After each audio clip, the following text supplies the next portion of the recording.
성도님들 반갑습니다. 3월 18일 금요일 말씀 묵상입니다. 주말을 앞두고 늘 느끼는 거지만 정말 시간이 빠릅니다. 하나님 말씀 붙들고 성실히 살아가는 우리들 됩시다. 그래서 주말에도 하나님 말씀 묵상을 멈추지 맙시다. 주말 묵상 본문을 말씀드리겠습니다.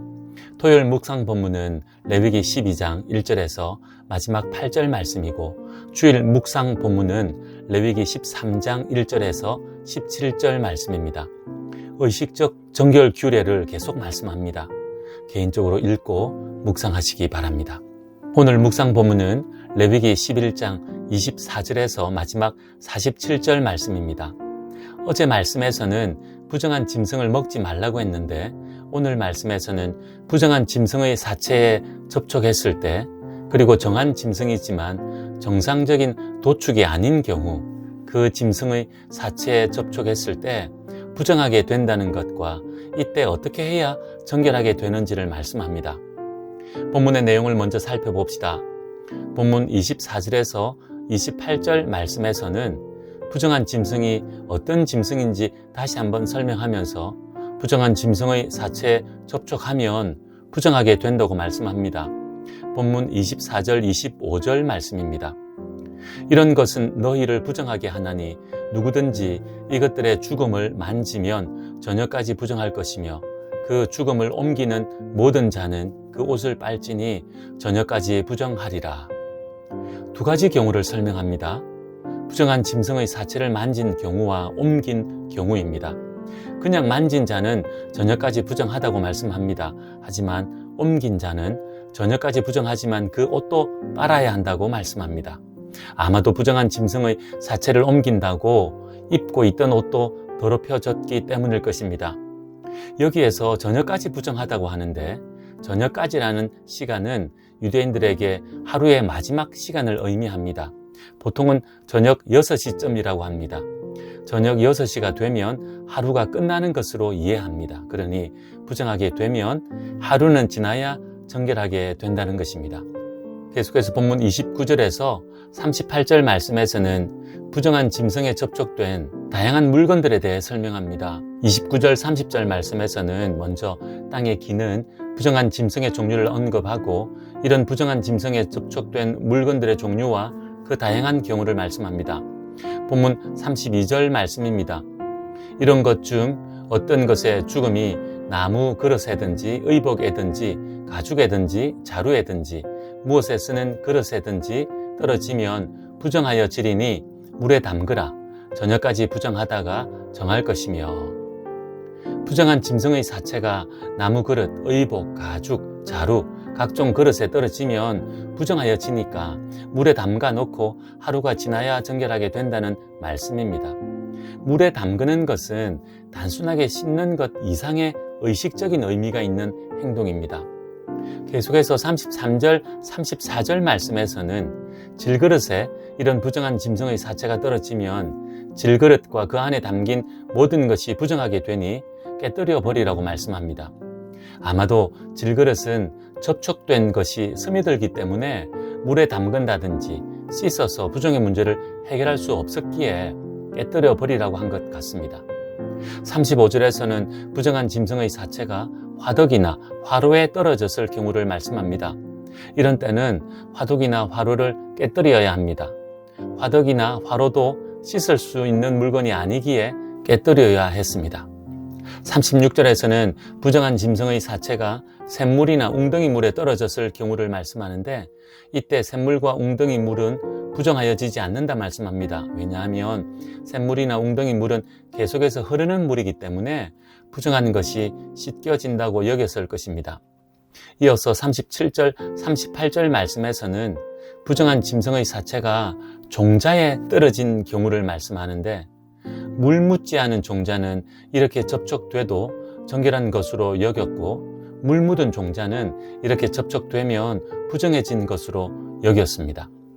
계속해서 본문 39절, 40절 말씀에서는 정한 짐승의 사체를 접촉한 사람의 부정을 말씀합니다.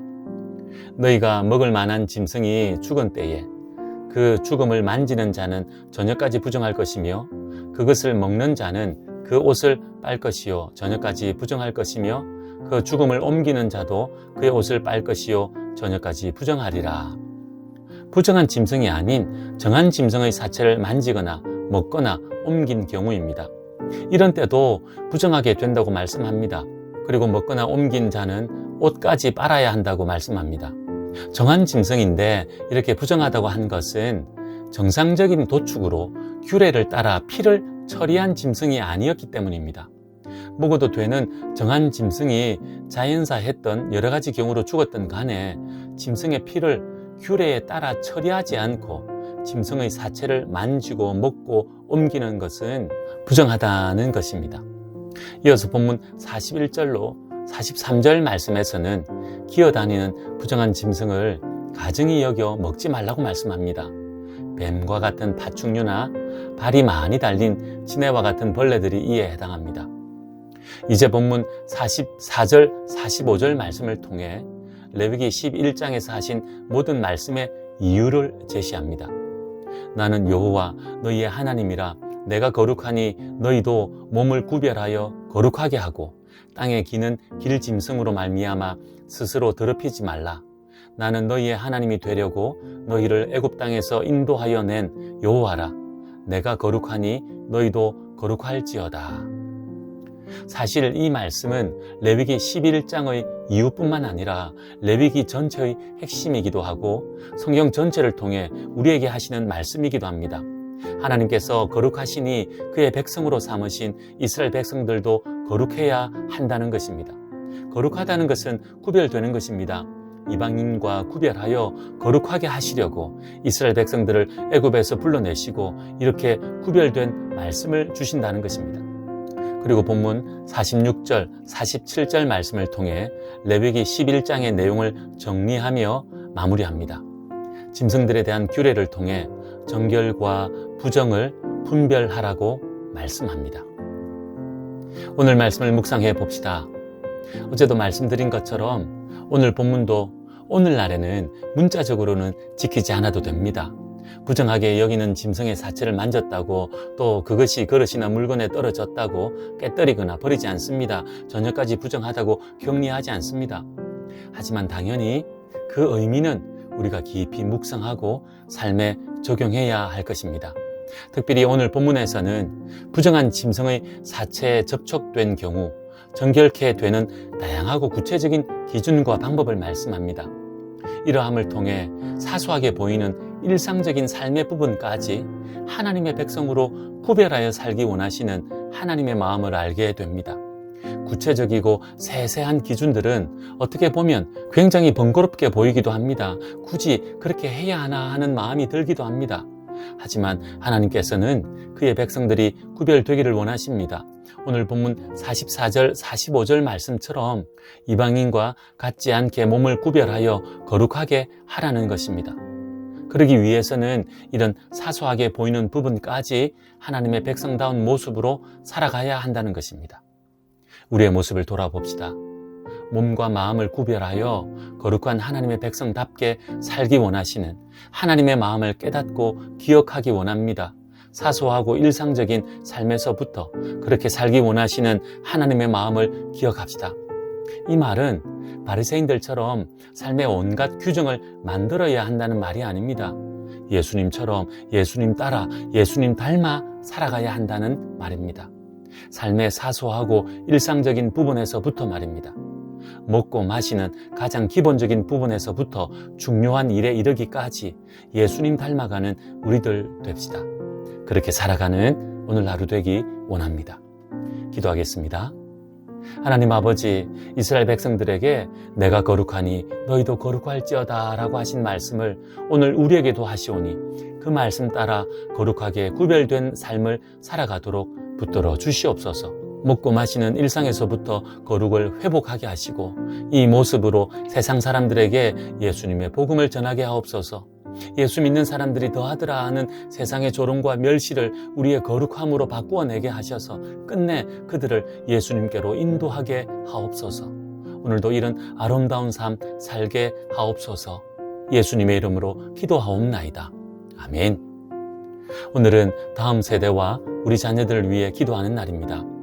거룩함으로 구별된 다음 세대와 우리 자녀들 되도록 기도합시다.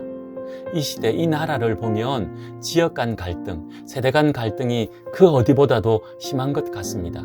특히 세대 간 갈등으로 이런 믿음의 교훈과 말씀의 가르침이 윗세대에서 다음 세대로 전해지지 않는다면 우리 모두는 믿음을 잃어버린 안타까운 상황에 직면할 것입니다. 그래서 더욱 간절하게 다음 세대와 우리 자녀들을 위해 기도하기 원합니다. 오늘도 믿음으로 승리하십시오.